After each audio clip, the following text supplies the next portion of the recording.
Movie के start में bug नाम के एक कुत्ते को दिखाते हैं। यहाँ आओ बग, ये लो, ये ब्रेड ले लो, ये कहकर उसे एक आदमी बुलाता है, लेकिन बग उसके हाथ में से छोटा टुकड़ा छोड़कर बड़ा टुकड़ा खा लेता है। रास्ते में दो आदमी आइस बार लेकर जा रहे होते हैं।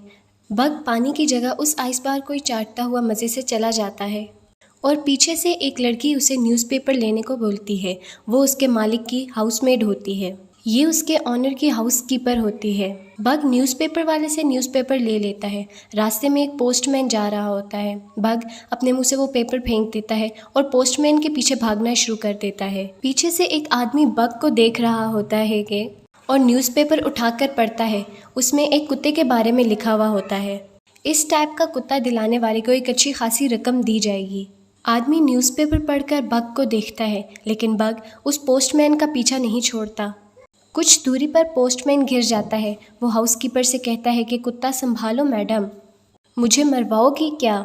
फिर वो लड़की बग से कहती है कि बग तुम घर जाओ और सबको जगाओ। बग घर आता है और सबको जगाने के बजाय उन पर तशद्दुद करने लगता है, यानी कि बग सबके बेड पर कूदना शुरू कर देता है और उन्हें बेड से नीचे गिरा देता है। वो इतनी तेज़ भागता है कि किचन में रखे हुए कप भी वाइब्रेट करने लगते हैं। वहाँ के कुक्स भी बग की आवाज़ सुनते ही सारा खाना छुपाने लगते हैं और अब बग तेज़ी से किचन में आता है, लेकिन वहाँ खाने की कोई चीज़ दिखाई नहीं देती। बेचारा बग बेबस होकर नौकरों को देखने लगता है, लेकिन वो सब बग को कुछ नहीं देते और उसे बाहर भगा देते हैं। उसके बाद बग का ओनर उसे घर से बाहर ले जाता है और दरवाज़ा बंद कर देता है, लेकिन बग फिर से अंदर आने के लिए खिड़की से कूद रहा होता है, पर ऑनर कहता है कि आज के दिन बग तुम बाहर रहोगे और तुम खुद ही डिसिप्लिन सीख जाओगे। इतने में बग खरगोश को देखता है और उसके बिल तक उसका पीछा करता है। फिर वो अपना सर बिल में घुसा देता है। जब वो सर बाहर निकालता है तो देखता है कि घर में बहुत सारे लोग आ रहे होते हैं। तब पता चलता है कि घर में मेहमान आ रहे हैं और उन्हीं के लिए शानदार दावत तैयार हो रही है। अब लॉन में सारा खाना सेट कर दिया जाता है, जिसे देखकर बग खुशी से झूम उठता है। तभी सारे गेस्ट ग्रुप फ़ोटो निकलवा रहे होते हैं और क्लिक करते वक्त बग अपने मुंह में लेग पीस लेता हुआ आ जाता है और ग्रुप फ़ोटो में आके बैठ जाता है। सारे लोग बग की तरफ देखते हैं और हैरान होते हैं। फिर टेबल को देखते हैं तो लगता है कि खाने पर बवंडर गुजरा हो। ऑनर गुस्से में बग के मुंह में से लेग पीस खींचता है, लेकिन बग बहुत होशियार था। उसने पहले ही सारा गोश्त खा लिया था, इसलिए ऑनर के हाथ में सिर्फ हड्डी आती है। उस रात ऑनर बग को डांटता है और कहता है कि तुम एक दिन भी डिसिप्लिन फॉलो नहीं कर सकते। आज सबके सामने तुमने मेरी नाक ही कटवा दी। ये कहकर ऑनर दरवाज़ा बंद कर लेता है और बग को बाहर सोने को कहता है। सुबह होने पर बग के मुंह पर टॉर्च लाइट लगाकर एक आदमी उसे बुला रहा होता है। बग पास जाता है तो खाने से भरी हुई गाड़ी देखकर वो रुक नहीं पाता और गाड़ी में चला जाता है। तभी कुछ लोग गाड़ी का दरवाज़ा बंद कर देते हैं और बग को कहीं और ले जाते हैं। बेचारा बग कंफ्यूज हो जाता है कि ये लोग उसे कहाँ लेकर जा रहे हैं और बॉक्स के छेद से वो बाहर देख रहा होता है कि उस जगह पर उस बॉक्स को कोई आदमी थोड़ा सा तोड़ता है, लेकिन बाकी बॉक्स बग खुद तोड़कर बाहर आता है। वो आदमी बग को डांटता है कि ज़्यादा ओवर एक्टिंग मत कर, सिर्फ मेरे ऑर्डर्स को फॉलो कर। बग उस पर झपटता है, लेकिन वो उसे छड़ी से मारता है। फिर जैसे तैसे कर बग उठने की कोशिश करता है। वो आदमी बग को कहता है कि अगर मेरी बात मानोगे तो नहीं मारूंगा, और डर के मारे बेचारा बग चुपचाप हो जाता है। फिर वो बग को एक खंभे से बांधता है। बग जोर देकर रस्सी तोड़ता है और सबको धक्का देते हुए ऊपर की तरफ भागता है। जब बग ऊपर जाता है तो उसे पता चलता है कि वो एक शिप में है और वो शिप रास्का जा रहा है। फिर वो बग को एक बूढ़े के हवाले करते हैं। बग को वहाँ सबका पहनावा बहुत अजीब लग रहा होता है। चलते चलते वो पहली बार बर्फ़ पर पाँव रखता है और वो उस मूवमेंट को बहुत इंजॉय कर रहा होता है। इतने में बर्फ़ गिरने लगती है और बग की खुशी का तो ठिकाना नहीं होता। कुछ ही दूरी पर वो जॉन नाम के एक बूढ़े से टकराता है। जॉन उसे देखकर चला जाता है, लेकिन उसका माउथ ऑर्गन गिर जाता है। बग उसका माउथ ऑर्गन उठाता है और उसके पीछे चलता है। अब जॉन शिप पर चढ़ता है और मुड़कर देखता है तो बग के मुंह में उसका माउथ ऑर्गन होता है और वो बग के मुंह से अपना माउथ ऑर्गन ले लेता है। तभी एक आदमी बग के गले में रस्सी डालकर उसे ले जाता है। फिर बग को वो किसी पेट शॉप पर छोड़कर चला जाता है। तब पैरोट नाम का एक आदमी आकर बग को ख़रीद लेता है। फिर वो उसे लेकर एक बर्फीली जगह पर लेकर जाता है जहाँ पे तमाम लोग एक रस्सी को पकड़ते हुए ऊपर चढ़ रहे होते हैं। तो तब पैरोट बग को कहता है कि अगर तुम चाहते हो तो हमसे आगे भागकर जा सकते हो। तब बग खुश होकर आगे जाने लगता है। जब वो ऊपर पहुँचता है तो उसे पता चलता है कि यहाँ पर तो एक गांव आबाद है। अब पैरोट की असिस्टेंट फ्रेंकोइस को दिखाते हैं तो वो पैरोट से पूछती है कि मैंने आपसे 2 कुत्ते मांगे थे और आप एक ही लेकर आए। तो उस पर पैरोट कहता है कि ये एक ही 2 के बराबर है। फ्रेंकोइस बग को देखती है और उसे दूसरे कुत्तों से इंट्रोड्यूस करवाती है, जिनमें से एक अस्की ब्रांड का कुत्ता है और वो उन तमाम कुत्तों का कैप्टन होता है। फ्रेंकोइस बग को कहती है कि यह है स्क्विज और ये आज से तुम्हारा बॉस है। फिर वो कुत्तों को एक गाड़ी से बांध देते हैं और वो कुत्ते तेज़ी से दौड़ने लगते हैं, लेकिन बग को इस सब की आदत नहीं होती, इसलिए वो रास्ते में से किसी दूसरी तरफ मुड़ने की कोशिश करता है और तभी सारी गाड़ी उलट जाती है। अगले दिन फिर उसी तरह से कुत्ते बांधे जाते हैं और वो सारे कुत्ते कोई पार्सल डिलीवर करते हैं। रात को सारे कुत्ते फ़िश खा रहे होते हैं, तभी स्क्विज अपने बॉस होने का फ़ायदा उठाता है और दूसरे कुत्ते की फ़िश भी खा जाता है, लेकिन तब बग उसे अपनी लाकर फ़िश दे देता है। उसकी रहमदिली देखकर बाकी कुत्तों के दिल में भी बीबी का गाना तेरे जैसा यार कहाँ, ये वाला गाना बजने लगता है। अब अगले दिन वहाँ का तालाब फ्रीज़ हो जाता है, जिससे स्क्विज एक छोटा सा तालाब बनाता है और वहाँ से पानी पीने लगता है, लेकिन वो बाकी किसी भी कुत्ते को वहाँ से पानी पीने नहीं देता। तभी ये देखकर बग एक दूसरी जगह से बर्फ़ खोदता है और वहाँ पे पानी का एक तालाब बनाता है, जहाँ से वो तमाम कुत्ते पानी पीने लगते हैं। अब पैरोट और फ्रेंकोइस उस फ्रोज़न लेक पर चल रहे होते हैं कि अचानक से फ्रेंकोइस उस लेक में घिर जाती है। ये देखकर पैरोट बहुत परेशान हो जाता है और बग फ्रेंकोइस को बचाने के लिए लेक में छलांग लगा देता है। बग फ्रेंकोइस को बचा लेता है, लेकिन खुद पानी में डूबने लगता है। ये सब देखकर पैरोट बहुत परेशान होता है और इतने में फ्रेंकोइस को कोई डंडा देता है। फ्रेंकोइस वो डंडा लेता है और पीछे मुड़ के देखता है तो वो बग ही होता है, तो फ्रेंकोइस उसे गले से लगा लेता है। स्क्विज ये सब दूर से देख रहा होता है और उसे अब बग से चिढ़ होने लगती है। अगले सीन में बग एक रैबिट को पकड़ता है, लेकिन उसे बिना कुछ कहे छोड़ देता है और थोड़ी ही देर बाद स्क्विज उसे ही रैबिट को पकड़ता है और उसे मार देता है। फिर वो आकर बग को देखता है और उसकी आंखों में साफ नज़र आ रहा होता है कि यहाँ पर एक ही गुंडा है और वो मैं हूँ। वो कहता है कि पहले तुम कुत्तों के फेवरेट बने और अब तुम ऑनर के भी फेवरेट बन गए हो। मेरी जगह लेना चाहते हो तो मुझसे मुकाबला करो। स्क्विज बग को लड़ाई करने की दावत देता है और स्क्विज बग पर हमला करते हुए उसे नीचे फेंक देता है और फिर स्क्विज की आंखें सारे कुत्तों को कह रही होती हैं कि यहाँ पे सिर्फ मेरा ही राज चलेगा। इतने में बग उठकर खड़ा होता है और स्क्विज के साथ लड़ाई करता है। इतने में बग स्क्विज को उठाकर इतने ज़ोर से ज़मीन पर पटकता है कि फिर वो खड़ा नहीं हो सकता। अगले दिन पैरोट गाड़ी तैयार कर स्क्विज को ढूंढता है, लेकिन वो कहीं नहीं मिलता। फिर पैरोट किसी दूसरे कुत्ते को झुंड के लीडर के तौर पर वो रस्सी पहना रहा होता है, लेकिन वो नहीं पहनता। स्क्विज बहुत परेशान होता है, लेकिन इतने में बग आता है और वो वहाँ पे खड़ा हो जाता है। ये सब देखकर पैरोट बहुत खुश होता है और बग को झुंड का लीडर बना देता है।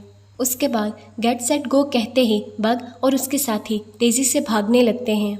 वहाँ कई रेंडर्स दौड़ रहे होते हैं, उनके दरमियान बग और उसकी टीम की स्पीड उन सबसे ज़्यादा होती है। तभी पहाड़ की चोटी से बर्फ़ नीचे की तरफ आ रही होती है। भागते भागते बग कुछ प्लान कर रहा होता है। पैरोट चिल्लाता है, लेकिन बग सीधे पहाड़ की तरफ भाग रहा होता है और इतनी तेज़ी से भागता है कि वो पहाड़ के नीचे बनी हुई सुरंग से अंदर गुजर जाता है और पहाड़ की दूसरी तरफ से निकल आता है। इस तरह से हमारा समझदार बग सबको बचा लेता है। फिर वो सब अपनी डेस्टिनेशन की तरफ दौड़ रहे होते हैं, पर वहाँ लोगों को देखकर बग सडन ब्रेक मारता है और सारे कुत्ते उसके ऊपर ही गिर जाते हैं। तभी पैरोट बग को बताता है कि हम सिर्फ लेटर्स डिलीवर नहीं करते, बल्कि उसमें कई लोगों का दुख, सुख, प्यार और कई सारे इमोशंस डिलीवर करते हैं और ये सब हमारा काम नहीं बल्कि हमारी जिम्मेदारी है।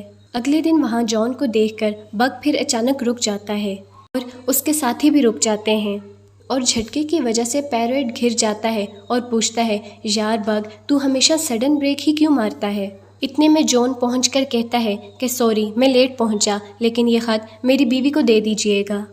बग वो खत पैरोट को दे देता है और अब गाड़ी आगे बढ़ती है। एक दिन पैरोट को खत मिलता है कि ये डिलीवरी सर्विस बंद हो चुकी है और आगे से तुम्हें काम नहीं मिलेगा। ये बात वो बग से शेयर करता है और बताता है कि यहाँ पे टेलीग्राम जैसी कोई सर्विस आने वाली है और आगे से तुम्हें ही अपने साथियों का ख्याल रखना होगा। ये सब कहकर पैरोट और फ्रैंकोइस उदास होकर वहाँ से चले जाते हैं। बग और उसके साथी भी उदास हो जाते हैं। फिर वहाँ पर हल नाम का एक आदमी आता है और वो उन सारे कुत्तों को अपनी गाड़ी से बांध देता है, लेकिन गाड़ी पर इतना ज़्यादा सामान होता है कि वो सारे कुत्ते भी मिलकर उसे नहीं खींच पाते। ये सब देखकर हल को बहुत गुस्सा आता है। हल बग को मारने ही वाला होता है कि इतने में जॉन आकर खड़ा होता है। वो बग को सहलाता है। फिर वो देखता है कि गाड़ी गड्ढे में फंसी होती है। जॉन गाड़ी को बाहर निकालता है तो बग और उसकी टीम गाड़ी को खींच कर ले जाते हैं। कुछ ही दूर वो सब पहाड़ पर चढ़ रहे होते हैं कि इतने भारी सामान की वजह से वो सारे उसे नहीं खींच पाते। उस टाइम सभी कुत्ते थक जाते हैं और स्लिप होकर नीचे गिरने लगते हैं। तब हल उन्हें बेरहमी से मारने लगता है, लेकिन उन बेचारों से उठा ही नहीं जाता। फिर हल बग को शूट करने वाला होता है कि इतने में जॉन वहाँ पर पहुँच जाता है। फिर वो गुस्से में उसे धक्का देता है। हल नीचे गिर जाता है और उसे गन दिखाने लगता है। हल जॉन को कहता है कि ठीक है, तुम बग को ले जाओ, लेकिन बाकी कुत्तों को हाथ मत लगाना। तब जॉन हल को कहता है कि अब बर्फ़ पिघलने लगी है, अगर तुम उस तरफ जाओगे ना तो तुम बचोगे और ना ही ये कुत्ते बचेंगे। शाम को जॉन एक बार में शराब पी रहा होता है कि वहीं पे हल आ जाता है और जॉन को मारने लगता है। बग ये सब देखकर तेज़ी से अंदर जाता है और हल पर हमला कर देता है, लेकिन जॉन उसे रोक लेता है। फिर दोनों घर वापस आ जाते हैं।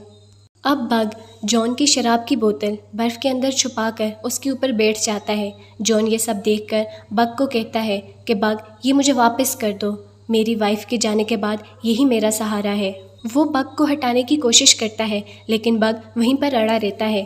तब जॉन बग को कहता है कि तुम तो वाकई बहुत स्ट्रांग हो। उसके बाद जॉन बग को अपनी स्टोरी सुनाता है और बताता है कि मेरे बेटे के डेथ के बाद मैं और मेरी वाइफ सेपरेट हो गए थे। फिर दिखाते हैं कि जॉन और बग बैठकर एक छोटी बोट में जा रहे होते हैं और एक खूबसूरत शॉट में पानी के अंदर मछलियाँ बिल्कुल साफ दिखाई दे रही होती हैं। दोनों 3 बार ट्रैवल करते हैं और रात को एक जगह पर रुककर आराम करते हैं। यहाँ हल को दिखाते हैं जो जॉन के घर पहुँचता है। वो वहाँ पर जॉन को तो नहीं देखता, लेकिन वहाँ पर उसकी नज़र मैप पर पड़ जाती है। उसे लगता है कि जॉन किसी ख़जाने की तलाश में निकला है, तो वो भी उसके पीछे निकल जाता है। अपने सफ़र के इस एंड में जॉन और बग अपनी डेस्टिनेशन पर पहुंच जाते हैं। वहां का खूबसूरत सनसेट देखकर वो दोनों वहां एक पुराने से घर में पहुंचते हैं जो धूल और मिट्टी से भरा हुआ होता है। अगले दिन जॉन नदी में नहा रहा होता है कि उसे सोने का एक टुकड़ा मिलता है। वो बग को भी सोना ढूंढने का कहता है। अब बग ढूंढकर एक टुकड़ा निकाल कर लाता है, लेकिन वो पत्थर होता है। तो उस पर जॉन कहता है कि नहीं बग, ऐसे छोटे छोटे टुकड़े हों तो मुझे निकाल के दिखाओ। बग पत्थर फेंक देता है और अब की बार सोने का एक बड़ा सा टुकड़ा निकलता है, पर वो सोचता है कि जॉन को तो छोटा पत्थर चाहिए, इसलिए वो सोने के पत्थर को दोबारा से नदी में फेंक देता है। जॉन कहता है कि मेरे बेटे ने जो कहानियाँ पढ़ी थीं शायद वो सच ही हैं, इस जगह पर तो सोना ही सोना है। तभी बग भागते हुए एक सफ़ेद भेड़नी का पीछा करता है। इतने में एक बियर आकर बग को डराने लगता है और अब बग डर कर जंगल की तरफ भागने लगता है। अब वो सफ़ेद भेड़नी आकर बग के पैर पर मारकर चली जाती है। बग अपना पाँव भेड़नी के उस फुटप्रिंट पर रखता है तो देखता है कि दोनों एकदम मैच हो रहे होते हैं। अब बग को लगता है कि अरे, ये तो मेरी ही नस्ल की लगती है। अगली सुबह बग नदी के किनारे लेटा हुआ होता है। वहाँ पर भेड़ियों का झुंड किसी का शिकार कर रहा होता है। उनमें से एक भेड़िया नदी में गिर जाता है और पानी के साथ खिंचा चला जाता है। इतने में बग उस पेड़ को पकड़कर ज़मीन की तरफ मोड़ता है और उस भेड़िए को बचा लेता है। और अब सारे भेड़िए बग के फ्रेंड्स बन जाते हैं।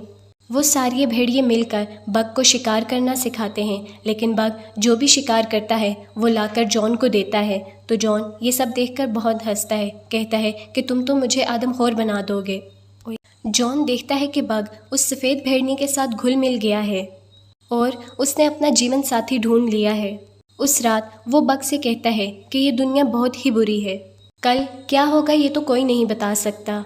मैंने सोचा भी नहीं था कि मैं अपने बेटे को खो दूंगा और आज उसके बगैर मैं अकेला जी रहा हूँ। और अब तो मैं बूढ़ा भी हो चुका हूँ, तो तुम अपने जीवन साथी के साथ खुश रहना, इंसानों के झंझट में मत पड़ना। अब मेरा वक्त आ गया है और मैं अपनी आखिरी सांस यहीं लूँगा। ये कहकर वो अपने घर चला जाता है और बग भेड़ियों के साथ जंगल में रहने लगता है। अब दिखाते हैं कि वो पुराना घर जल रहा होता है। इतने में हल जॉन को शूट कर देता है और कहता है कि सारा सोना मुझे दे दो। तो जॉन इस बात पर अपना गोल्ड निकालकर हल को दे देता है। इतने में बग उस पर अटैक करता है। हल बग को छड़ी दिखाता है, लेकिन वो छड़ी को मुंह में पकड़ लेता है और छड़ी के साथ ही बग हल को खींचते हुए उस जलते हुए घर में ले जाता है। उसे वहीं छोड़कर वो जॉन के पास आता है। ये देखकर जॉन की आंखें भर आती हैं और वो कहता है कि बग, तुम मेरे लिए वापस आए। मेरा आखिरी समय आ गया है, तुम जाओ और अपने साथियों के साथ खुश रहो। अब बग वापस जंगल में अपने साथियों के साथ चला जाता है। फिर दिखाते हैं कि बग और उस सफ़ेद भेड़नी के बच्चे हो जाते हैं।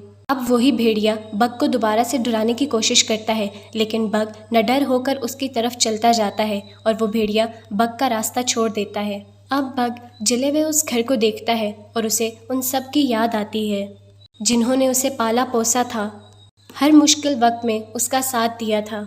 ये सोचकर बग का चेहरा खिल जाता है कि कई मुश्किलों को पार करके आज वो एक बड़े से झुंड का लीडर है। और बग की इसी कामयाबी के साथ ये मूवी यहीं पे ख़त्म होती है। बग की लाइफ की तरह हमारी लाइफ में भी कई सारी प्रॉब्लम्स आएंगी, रास्ते बदलेंगे, लेकिन हम अपनी मंजिल ज़रूर पाएंगे। और इसी भरोसे के साथ हम आपको खुदा हाफिज़ कहते हैं। मिलते हैं एक नई मूवी के साथ।